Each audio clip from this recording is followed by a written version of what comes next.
ஓம் சாந்தி. March 26, 2024. காலை முரளி பாப்தாதா, மதுபன். இனிமையான குழந்தைகளே, உங்களை சகோதரர்களாக, அதாவது ஆத்மாக்களாக கருதி ஒருவர் மீது ஒருவர் ஆன்மீக அன்பை கொண்டிருங்கள். நீங்கள் சத்தோப்பிரதானம் ஆக விரும்பினால் எவரிலும் குற்றம் காணாதீர்கள். கேள்வி: எதன் அடிப்படையில் நீங்கள் தந்தையிடமிருந்து பல மில்லியன் மடங்கு ஆஸ்தியை பெற முடியும்? பதில்: தந்தையிடமிருந்து பல மில்லியன் மடங்கு ஆஸ்தியை பெறுவதற்கு நினைவு யாத்திரையில் நிலைத்திருங்கள். தந்தையை தவிர மற்ற அனைத்தையும் மறந்துவிடுங்கள். உங்கள் நேரத்தை இவர் இவ்வாறானவர், அவர் அதை செய்கின்றார் போன்ற விஷயங்களை குறித்து வீணாக்காதீர்கள். இலக்கு மிகவும் உயர்ந்தது என்பதால் எப்பொழுதும் சதோப்பிரதான் ஆக வேண்டும் என்ற லட்சியத்தை கொண்டிருங்கள். தொடர்ந்தும் அன்போடு தந்தையை பற்றி கொண்டிருங்கள். சூட்சுமமாக தொடர்ந்து உங்களை பரீட்சித்து பார்த்தால் உங்களால் முழுமையான உங்கள் ஆஸ்தியை பெற முடியும். ஓம் சாந்தி. எல்லையற்ற தந்தை மீண்டும் ஒருமுறை உங்களை சத்தோப்பிரதானம் ஆக்குகின்றார் என்பது இப்பொழுது இங்கு அமர்ந்திருக்கும் குழந்தைகளாகிய உங்களுக்கு தெரியும். உங்களை சகோதரர்களாக, அதாவது ஆத்மாக்கள் என்று கருதுங்கள் என்பதே அவர் உங்களுக்கு கூறுகின்ற பிரதான வழிமுறையாகும். ஒருவருக்கொருவர் அதிக அளவு ஆன்மீக அன்பை கொண்டிருக்க வேண்டும் என்பதே உங்களுக்கு கொடுக்கப்படுகின்ற முக்கிய கற்பித்தல்களாகும். நீங்கள் ஆன்மீக அன்பை கொண்டிருந்தீர்கள், ஆனால் இப்பொழுது அவ்வாறு இல்லை. அஷரீரி உலகில் அன்பு என்ற கேள்வி எழ முடியாது. ஆகவே எல்லையற்ற தந்தை வந்து கற்பித்தலை கொடுக்கின்றார். குழந்தைகளே, இன்று நாளை என்று கூறும்பொழுது நேரம் கடந்து விடுகிறது. நாட்கள், மாதங்கள், வருடங்களும் கடந்து கொண்டிருக்கின்றன. நீங்கள் லக்ஷ்மி நாராயணன் போன்று இருந்தீர்கள் என்று தந்தை உங்களுக்கு கூறியுள்ளார். உங்களை அவ்வாறு ஆக்கியவர் யார்? தந்தையாவார். எவ்வாறு நீங்கள் கீழே இறங்கி வந்தீர்கள் என்பதையும் தந்தை உங்களுக்கு விளங்கப்படுத்தியுள்ளார். நீங்கள் நாளடைவில் மேலிருந்து கீழே இறங்கி வருவதற்கு அதிக காலம் எடுத்தது. அந்த நாள் கடந்துவிட்டது, அந்த மாதம் கடந்துவிட்டது, அந்த வருடம் கடந்துவிட்டது, அந்த காலமும் கடந்துவிட்டது. ஆரம்பத்தில் நீங்கள் சத்தோப்பிரதானமாக இருந்தீர்கள் என்பதை நீங்கள் புரிந்து கொள்கிறீர்கள். நீங்கள் ஒருவருடன் ஒருவர் அதிக அளவு அன்பை கொண்டிருந்தீர்கள். சகோதரர்களாகிய நீங்கள் ஒருவர் மீது ஒருவர் அதிக அளவு அன்பை கொண்டிருக்க வேண்டும் என்ற கற்பித்தலை தந்தை சகோதரர்களாகிய உங்கள் அனைவருக்கும் கொடுத்துள்ளார். நான் உங்களுடைய தந்தை. நான் உங்களை அதிக அளவு அன்புடன் கவனித்துக் கொள்கின்றேன். நான் உங்களை தமோ பிரதானிலிருந்து சத்தோ பிரதானம் ஆக்குகின்றேன். உங்களுடைய நோக்கமும் குறிக்கோளும் சத்தோப்பிரதான் ஆகுவதாகும். நீங்கள் எந்த அளவிற்கு அதிகமாக சத்தோப்பிரதானம் ஆகின்றீர்களோ அந்த அளவிற்கு அதிகமான சந்தோஷத்தை அனுபவம் செய்வீர்கள் என்பதை நீங்கள் புரிந்து கொள்கிறீர்கள். நீங்கள் சத்தோப்பிரதானமாக இருந்தீர்கள். சகோதரர்களாகிய நீங்கள் ஒருவர் மீது ஒருவர் அதிக அளவு அன்புடன் வாழ்ந்து வந்தீர்கள். நீங்கள் தேவர்களாக ஒருவருடன் ஒருவர் மிகவும் அன்பாக இருந்தீர்கள் என்பதை இப்பொழுது தந்தையிடமிருந்து தெரிந்து கொள்கிறீர்கள். இந்த தேவர்களுக்கும் அவர்களின் சொர்க்கத்திற்கும் அதிக அளவு புகழ் உள்ளது. நீங்களும் சொர்க்கவாசிகளாக இருந்தீர்கள். பின்னர் இன்றும் நாளையும் என்று கூறிக்கொண்டு தொடர்ந்து நீங்கள் முதல் நாளிலிருந்து இன்று வரை கீழிறங்கி உள்ளீர்கள். 5000 வருடங்களுள் இன்னும் சில வருடங்களே எஞ்சி உள்ளன. ஆரம்பத்திலிருந்து எவ்வாறு நீங்கள் உங்கள் பாகங்களை நடித்து கொண்டிருந்தீர்கள் என்பது உங்கள் புத்தியில் உள்ளது. இப்பொழுது ஷரீர உணர்வு காரணமாக ஒருவர் மீது ஒருவர் அன்பு கொண்டிருப்பதில்லை. நீங்கள் தொடர்ந்து ஒவ்வொருவரினதும் குறைகளையே பார்க்கின்றீர்கள். இன்னார் இன்னார் இவ்வாறு உள்ளார். நீங்கள் ஆத்ம உணர்வுடையவர்களாக இருந்த பொழுது ஒரு பொழுதும் மற்றவர்களில் குற்றம் காணவில்லை. நீங்கள் ஒருவர் மீது ஒருவர் அதிக அளவு அன்பை கொண்டிருந்தீர்கள். இப்பொழுது மீண்டும் நீங்கள் அதே ஸ்திதியை கிரகிக்க வேண்டும். இங்கு நீங்கள் ஒருவரை ஒருவர் அந்த பார்வையுடன் பார்க்கின்றீர்கள். ஆகவே நீங்கள் உங்களுக்கிடையே சண்டை சச்சரவு செய்ய ஆரம்பிக்கின்றீர்கள். இதனை எவ்வாறு முடிவுக்கு கொண்டு வரலாம்? தந்தையும் விளங்கப்படுத்துகின்றார், குழந்தைகளே, நீங்கள் சத்தோ பிரதானமாக பூஜிக்க தகுதி வாய்ந்த தேவர்களாக இருந்தீர்கள். பின்னர் நாளடைவில் கீழிறங்கும் பொழுது நீங்கள் தமோ பிரதானம் ஆகின்றீர்கள். நீங்கள் மிகவும் இனிமையானவர்களாக இருந்தீர்கள். இப்பொழுது நீங்கள் மீண்டும் அவ்வாறே இனிமையானவர்கள் ஆக வேண்டும். நீங்கள் சந்தோஷத்தை அருள்பவராக இருந்தீர்கள். இப்பொழுது நீங்கள் துன்பத்தை கொடுப்பவர்கள் ஆகியுள்ளீர்கள். ராவணனின் ராஜ்யத்தில் நீங்கள் காம வாளை பயன்படுத்த ஆரம்பித்து ஒருவருக்கொருவர் துன்பத்தை விளைவிக்கின்றீர்கள். நீங்கள் சத்தோ பிரதானமாக இருந்த பொழுது காம வாளை பயன்படுத்தவில்லை. இந்த விகாரங்கள் ஐந்துமே உங்கள் எதிரிகள். இது விகார உலகமாகும். ராம ராஜ்யம் என்றால் என்ன என்பதையும் ராவண ராஜ்யம் என்றால் என்ன என்பதையும் நீங்கள் புரிந்து கொள்கிறீர்கள். இன்றும் நாளையும் என்று கூறும்பொழுது சத்திய, திரேதா, துவாபர யுகங்கள் முடிவுக்கு வருகின்றன. கலியுகமும் இப்பொழுது முடிவுக்கு வர உள்ளது. நீங்கள் சத்தோ பிரதானிலிருந்து தமோ பிரதான் ஆகியுள்ளீர்கள். உங்களது ஆன்மீக சந்தோஷம் மறைந்து உங்கள் ஆயுட்காலமும் குறைந்துவிட்டது. இப்பொழுது நான் வந்திருக்கின்றேன். ஆகவே நான் நிச்சயம் உங்களை மீண்டும் சத்தோ பிரதானம் ஆக்குவேன். நீங்கள் தான் அழைத்தீர்கள், ஓ தூய்மையாக்குபவரே வாருங்கள். தந்தை விளங்கப்படுத்துகின்றார், ஒவ்வொரு 5000 வருடத்திலும் சங்கம யுகத்தில் நான் வருகின்றேன். இப்பொழுது உங்களை ஓர் ஆத்மாவாக கருதி தந்தையை நினைவு செய்யுங்கள். நீங்கள் என்னை எந்த அளவிற்கு அதிகமாக நினைவு செய்கின்றீர்களோ அந்த அளவிற்கு அதிகமாக தொடர்ந்து உங்கள் குறைபாடுகள் நீக்கப்படும். நீங்கள் சத்தோ பிரதானமாக இருந்த பொழுது உங்களில் குறைபாடுகள் இருக்கவில்லை. நீங்கள் உங்களை தேவர்கள் என்று அழைத்தீர்கள். இப்பொழுது அந்த குறைபாடுகளை எவ்வாறு நீக்கலாம்? ஆத்மாவே அமைதி இழந்தவராக ஆகின்றார். ஏன் நீங்கள் அமைதி இல்லாதவர்களாக ஆகினீர்கள் என்பதை இப்பொழுது நீங்கள் பரீட்சித்து பார்க்க வேண்டும். நீங்கள் உங்களை சகோதரர்களாக கருதிய போது நீங்கள் ஒருவர் மீது ஒருவர் அதிக அளவு அன்பை கொண்டிருந்தீர்கள். அதே தந்தையே இப்பொழுது வந்திருக்கின்றார். அவர் கூறுகின்றார், உங்களை ஆத்மாக்களாக சகோதரர்களாக கருதுங்கள். ஒருவர் மீது ஒருவர் அன்பை கொண்டிருங்கள். ஷரீர உணர்வுடையவர்களாக ஆகி நீங்கள் ஒருவரில் ஒருவர் பிழை கண்டுபிடிக்கின்றீர்கள். தந்தை கூறுகின்றார், ஓர் உயர்ந்த அந்தஸ்தை பெறுவதற்கு நீங்கள் உங்களுக்கான முயற்சியை செய்யுங்கள். அத்தகைய ஓர் ஆஸ்தியை தருவதன் மூலம் தந்தை உங்களை முழுமையானவர்கள் ஆக்கியுள்ளார் என்பதை நீங்கள் புரிந்து கொள்கிறீர்கள். தந்தை இப்பொழுது வந்துள்ளார். ஆகவே ஏன் நாங்கள் அவரின் வழிகாட்டல்களை பின்பற்றி மீண்டும் ஒருமுறை எங்கள் முழுமையான ஆஸ்தியை பெறக்கூடாது? நாங்கள் தேவர்களாக இருந்து பின்னர் 84 பிறவிகளை எடுத்தோம். இனிமையான குழந்தைகளாகிய நீங்கள் சிறிதும் அசைக்க முடியாதவர்களாக இருந்தீர்கள். உங்களுக்கிடையே முரண்பாடுகள் எதுவும் இருக்கவில்லை.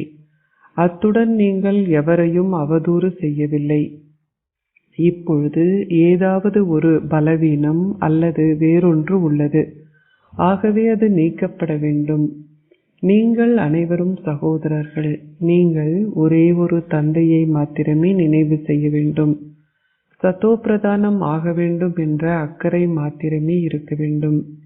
இன்னார் இன்னார் இவ்வாறு இருக்கின்றார், இன்னார் இன்னார் இதனை செய்தார், அவ்வாறானவை அனைத்தையும் இப்பொழுது மறந்துவிடுங்கள். தந்தை கூறுகின்றார், அவ்வாறான விஷயங்களை புறம் தள்ளி உங்களை ஓர் ஆத்மாவாக கருதுங்கள். இப்பொழுது சத்தோப்பிரதான் ஆகுவதற்கு முயற்சி செய்யுங்கள். ஷரீர உணர்வுடையவர்களாக ஆகுவதாலேயே நீங்கள் மற்றவர்களில் உள்ள குறைகளை பார்க்கின்றீர்கள். உங்களை ஓர் ஆத்மாவாக கருதி தந்தையை நினைவு செய்யுங்கள். ஒருவரை ஒருவர் சகோதரர்களாக பார்க்கும் பொழுது நீங்கள் தெய்வீக குணங்களை மாத்திரமே பார்ப்பீர்கள். மற்றவர்கள் தெய்வீக குணங்களை உடையவர்களாக ஆகுவதற்கு தூண்டும் முயற்சியை செய்யுங்கள். எவராவது ஏதாவது தவறு செய்தால் அந்த நபர் தமோ அல்லது ரஜோ பிரதான் என்பது புரிந்து கொள்ளப்படுகிறது. ஆகவே அவரது நடத்தை நிச்சயமாக அவ்வாறே இருக்கும். தந்தையிடமே அதிக அளவு சிறந்த குணங்கள் உள்ளன. ஆகவே தந்தையிடமிருந்து அனைத்து தெய்வீக குணங்களையும் கிரகித்து கொண்டு மற்ற அனைத்தையும் துறந்து விடுங்கள். குறைகளை துறந்து தெய்வீக குணங்களை கிரகியுங்கள். தந்தை உங்களை தெய்வீக குணங்கள் உடையவர்களாக ஆக்குகின்றார். அவர் கூறுகின்றார், குழந்தைகளாகி நீங்களும் என்னை போன்று தெய்வீக குணங்கள் உடையவர்கள் ஆக வேண்டும். தந்தை சந்தோஷத்தை அருள்பவராவார். நாங்களும் சந்தோஷத்தை அருள்பவர்கள் ஆக வேண்டும். அவ்வளவே. நீங்கள் சத்தோப்பிரதான் ஆக வேண்டும் என்ற எண்ணத்தை மாத்திரம் கொண்டிருக்க வேண்டும். வேறு எதனையும் கேட்காதீர்கள் அல்லது எவரையும் அவதூறு செய்யாதீர்கள். ஒவ்வொருவரிலும் ஏதாவது ஒரு பலவீனம் உள்ளது. அத்தகைய குறைபாடுகள் இருப்பதால் நீங்கள் அவற்றை புரிந்து கொள்ள முடியாதவாறு உள்ளன. மற்றவர்கள் அவரில் குறைபாடு உள்ளது என்பதை புரிந்து கொள்கிறார்கள். ஆனால் அவரோ தான் மிகவும் நல்லவர் என்று நினைக்கிறார்கள். எவ்வாறாயினும் ஏதாவது ஒரு சந்தர்ப்பத்தில் அவரிலிருந்து தவறான வார்த்தைகள் வெளிவருகின்றன. சத்தோப்பிரதான் ஸ்திதியில் இருக்கும் பொழுது அவ்வாறானவை நிகழாது. இங்கு உங்களில் குறைபாடுகள் உள்ளன. ஆனால் அதனை புரிந்து கொள்ளாததால் நீங்கள் உங்களை சாமர்த்தியமானவர்களாக கருதுகின்றீர்கள். தந்தை கூறுகின்றார், நானே அனைவரிலும் சாமர்த்தியமானவர். உங்கள் அனைவரையும் சாமர்த்தியமானவர்களாக, அனைவரிலும் இனிமையானவர்களாக ஆக்குவதற்காக வந்திருக்கின்றேன். உங்களுடைய குறைபாடுகள் போன்றவற்றை துறந்து விடுங்கள். உங்களுடைய நாடியை நீங்களே பிடித்து பாருங்கள். எந்த அளவிற்கு நான் மிகவும் இனிமையான ஆன்மீக தந்தையை அன்புடன் நினைவு செய்கின்றேன். இந்த விஷயங்களை நீங்கள் எந்த அளவிற்கு விளங்கிக் கொள்கிறீர்கள்? எந்த அளவிற்கு நீங்கள் மற்றவர்களுக்கு விளங்கப்படுத்துகின்றீர்கள்? ஷரீர உணர்வுடையவர்கள் ஆகுவதனால் எவ்வித நன்மையும் இல்லை. உலகம் இப்பொழுது தமோ பிரதானமாக உள்ளது என்பதை விளங்கப்படுத்துவதே பிரதானமானதாகும். அது சத்தோ பிரதானமாக இருந்த பொழுது அது தேவர்களின் ராஜ்யமாக இருந்தது. இப்பொழுது நீங்கள் 84 பிறவிகளை எடுத்து தமோ பிரதான் ஆகியுள்ளீர்கள். இப்பொழுது நீங்கள் மீண்டும் ஒரு முறை சத்தோ பிரதானம் ஆக வேண்டும். பாரத தேசத்து மக்களே தமோ பிரதானமாகி மீண்டும் அவர்களே சத்தோ பிரதானம் ஆகுவார்கள். வேறு எவரையும் சத்தோ பிரதான் என்று அழைக்க முடியாது. சத்யுகத்தில் வேறு எந்த தர்மமும் இல்லை. தந்தை கூறுகின்றார், நீங்கள் எண்ணற்ற முறை தமோ பிரதானிலிருந்து சத்தோ பிரதானம் ஆகியுள்ளீர்கள். இப்பொழுது நீங்கள் மீண்டும் அவ்வாறு ஆக வேண்டும். ஸ்ரீமத்தை பின்பற்றி என்னை நினைவு செய்யுங்கள். இந்த ஒரு எண்ணத்தையே நீங்கள் கொண்டிருக்க வேண்டும். உங்களது தலையில் அதிகளவு பாவ சுமை உள்ளது. தந்தை இப்பொழுது உங்களை எழுப்பியுள்ளார். பக்தர்கள் தேவர்களுக்கு முன்னால் சென்று நாங்கள் விகாரமுள்ளவர்கள் என்று கூறுகிறார்கள். ஏனெனில் தேவர்களிடம் தூய்மை என்ற கவர்ச்சி உள்ளது. இதனாலேயே மக்கள் அவர்கள் முன்னால் சென்று இதனை கூறுகிறார்கள். எவ்வாறாயினும் அவர்கள் வீட்டிற்கு சென்றவுடன் இதனை மறந்து விடுகிறார்கள். அவர்கள் தேவர்களுக்கு முன்னால் சென்றதும் தங்களில் ஒரு விருப்பமின்மையை உணர்கிறார்கள். ஆனால் அவர்கள் வீட்டுக்கு திரும்பியவுடன் அந்த விருப்பமின்மையை மறந்து விடுகிறார்கள். தங்களை அவ்வாறு ஆக்கியவர் யார் என்பதை அவர்கள் நினைத்து கூட பார்ப்பதில்லை. தந்தை இப்பொழுது கூறுகின்றார், நீங்கள் ஒரு தேவராக விரும்பினால் அவசியம் நீங்கள் கற்க வேண்டும். நீங்கள் ஸ்ரீமத்தை பின்பற்ற வேண்டும். தந்தை கூறுகின்றார், அனைத்திற்கும் முதலில் நீங்கள் உங்களை சத்தோப்பிரதானம் ஆக்க வேண்டும். ஆகவே சதா என்னை மாத்திரம் நினைவு செய்யுங்கள். வீண் பேச்சு பேசாதீர்கள். நீங்கள் இவ்வாறு ஆக வேண்டும் என்ற ஓர் எண்ணத்தை மாத்திரம் கொண்டிருங்கள். தந்தை கூறுகின்றார், ஆதி சனாதன தேவி தேவதா தர்மத்தை சார்ந்தவர்கள் நீங்களே. பின்னர் நீங்கள் எங்கு சென்றீர்கள்? இந்த ஒருவரின் 84 பிறவிகளின் கதை எழுதப்பட்டுள்ளது. இப்பொழுது நாங்கள் இவ்வாறு ஆக வேண்டும். நாங்கள் திவ்ய குணங்களை கிரகிக்க வேண்டும். ஒருவரை ஒருவர் சகோதரர்களாக கருதி தந்தையை நினைவு செய்யுங்கள். நீங்கள் தந்தையிடமிருந்து உங்கள் ஆஸ்தியை பெற வேண்டும். மக்கள் தொடர்ந்து கடவுளை புகழ்ந்தும் அவதூறு செய்வதும் இருக்கிறார்கள் என்பது மக்கள் தொடர்ந்து கடவுளை புகழ்ந்தும் அவதூறு செய்வதும் இருக்கிறார்கள் என்பது உங்களது புத்தியில் பதிய வேண்டும். உண்மையில் புகழ்ச்சி இல்லை, இகழ்ச்சி மாத்திரமே. ஒரு பக்கத்தில் அவர்கள் அவரை புகழ்கிறார்கள், மறுபக்கத்தில் அவர்களுக்கு அவரை தெரியாததால் இகழ்கிறார்கள். ஒரு பக்கத்தில் அவர்கள் தந்தையை புகழ்கிறார்கள், மறுபக்கத்தில் அவர்கள் அவரை சர்வ வியாபி என்று அழைக்கிறார்கள். கடவுள் கற்களிலும் கூழாங்கற்களிலும் இருக்கின்றார் என்று கூறுவதால் அவர்கள் கடவுளில் இருந்து விலகிச் சென்று விட்டார்கள். விநாசத்தின் போது எவரொருவரின் புத்தி கடவுளிடமிருந்து விலகி சென்றதோ அவர்கள் அழிவை நோக்கி எடுத்துச் செல்லப்படுவார்கள். கடவுளில் அன்பை கொண்டிருந்த புத்திகளும் கடவுளின் முன்னே நேரடியாக உள்ளவர்களும் வெற்றியடைவார்கள்.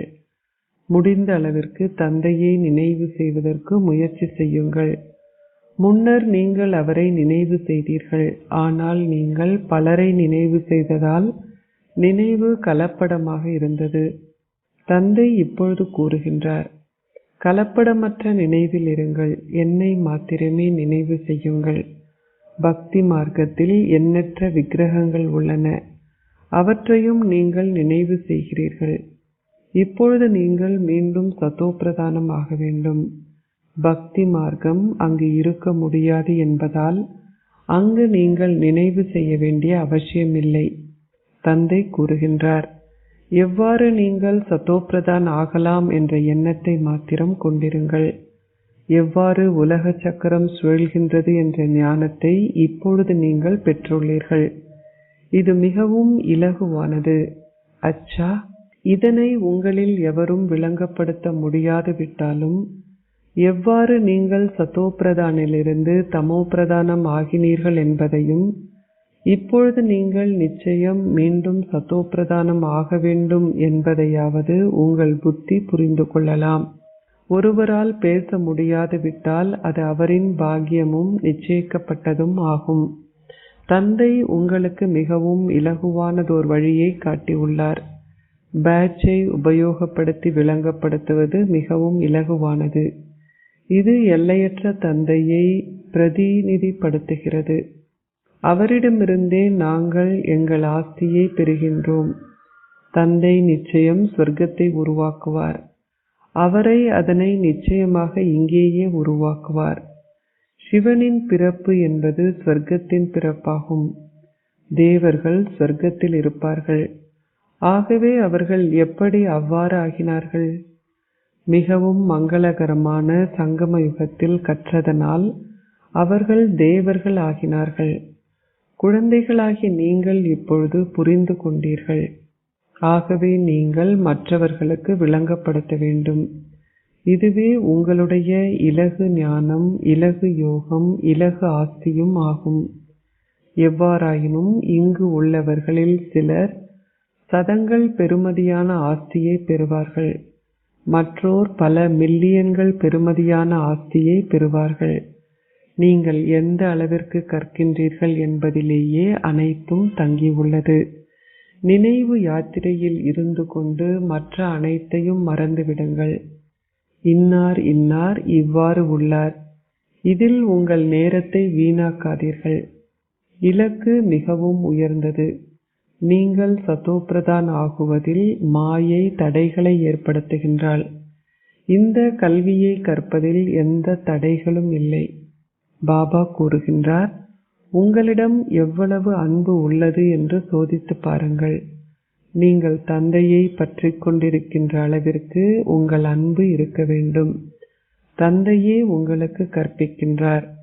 உங்களுக்கு கற்பிப்பது இந்த ஒருவரின் ஆத்மா அல்ல, அவரும் கற்கின்றார். பாபா, நீங்கள் எங்களை விவேகமானவர்கள் ஆக்குகின்றீர்கள். நீங்களே அதிமேலானவர்.